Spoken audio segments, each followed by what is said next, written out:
Brought you quack.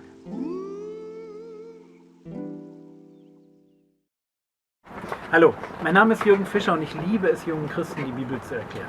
Unser Thema heute: Grausamkeit, beziehungsweise dazu gehört auch das Thema Tiere quälen.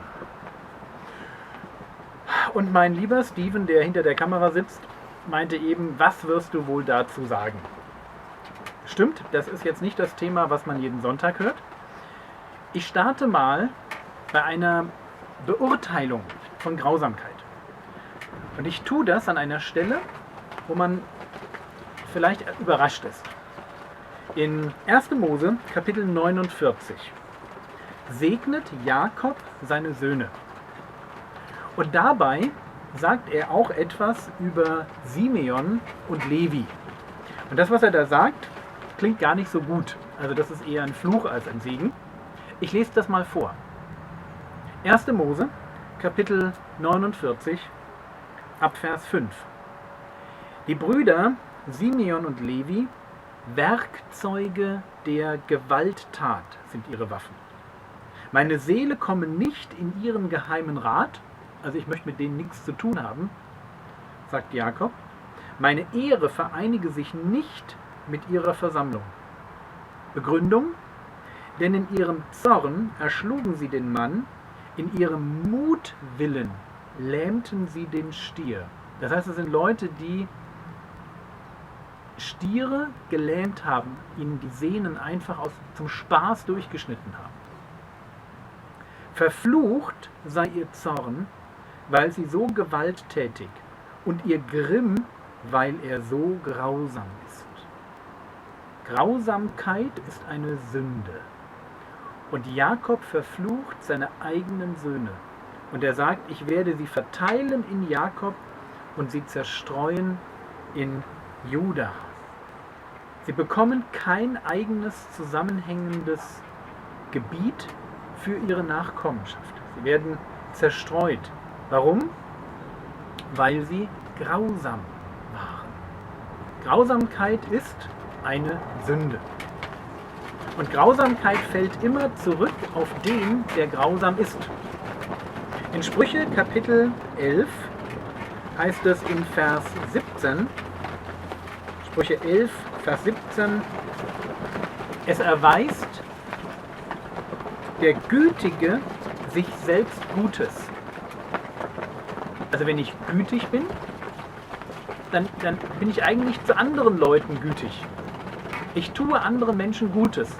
Und der Spruch sagt, wenn du gütig bist, ist das eine ganz tolle Sache, weil das fällt auf dich zurück.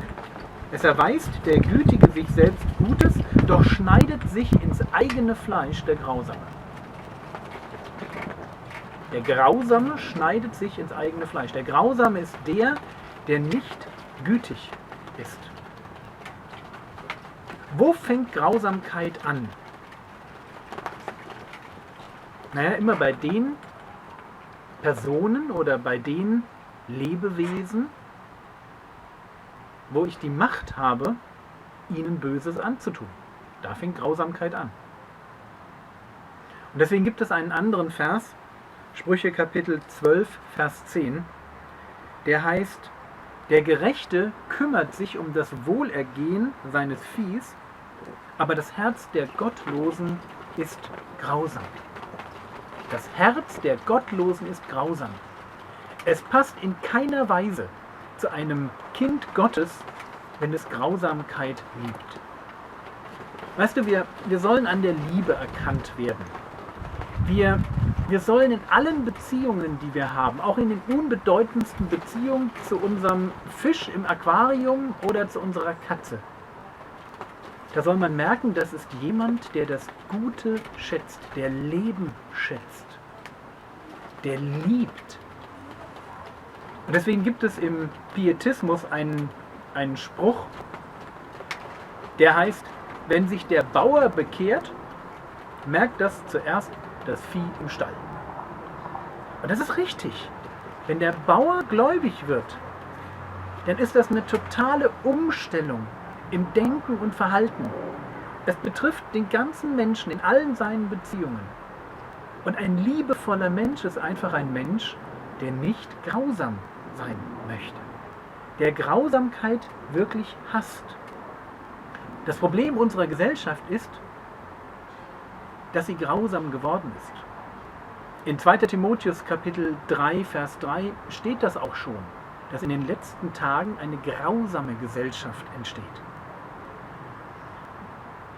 Das liegt auch daran, dass Grausamkeit eine ganz üble Faszination auf Menschen ausübt.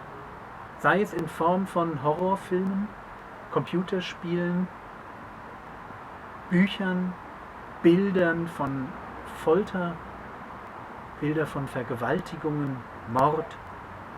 Es ist eine Faszination, der man sich schwer entziehen kann. Und doch sagt die Bibel, dass wir verantwortlich sind, nicht grausam zu werden, dieser fleischlichen Lust auf Grausamkeit nicht nachgeben dürfen. Es ist genauso falsch, zu lästern, zu stehlen, zornig zu werden, wie grausam zu sein oder das Grausame zu genießen. Jesus sagt einmal über das Auge ist wie eine Lampe.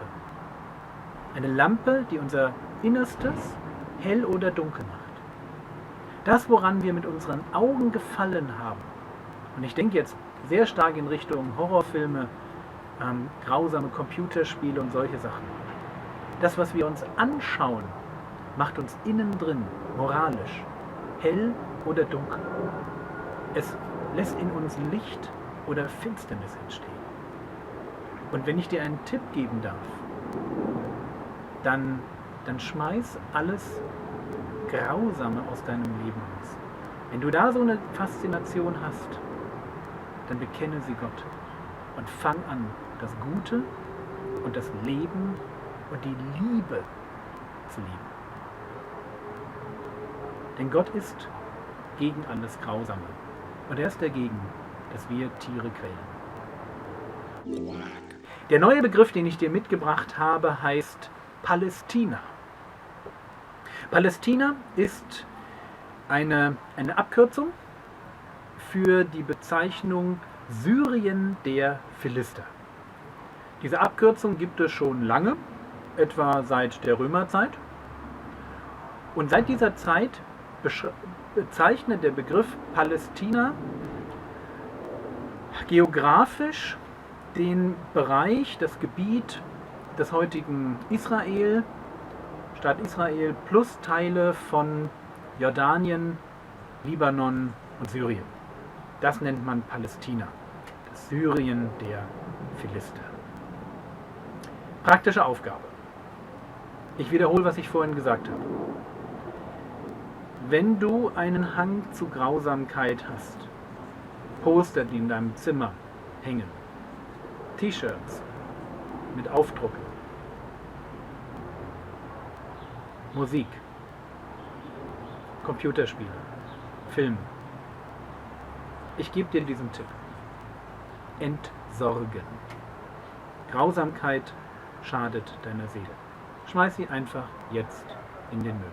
Fang an, ein Liebhaber des Guten und Schönen, ein Liebhaber des Lebens zu werden. Und wenn du betest, dann bete bitte dafür, dass das so bleibt.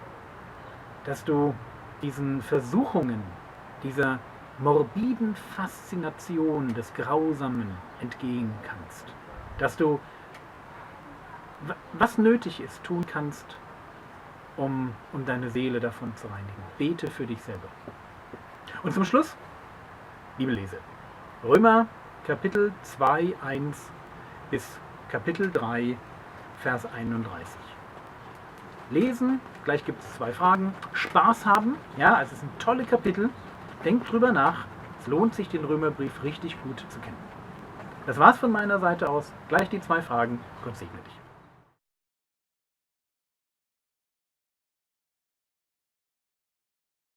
Brought you quack.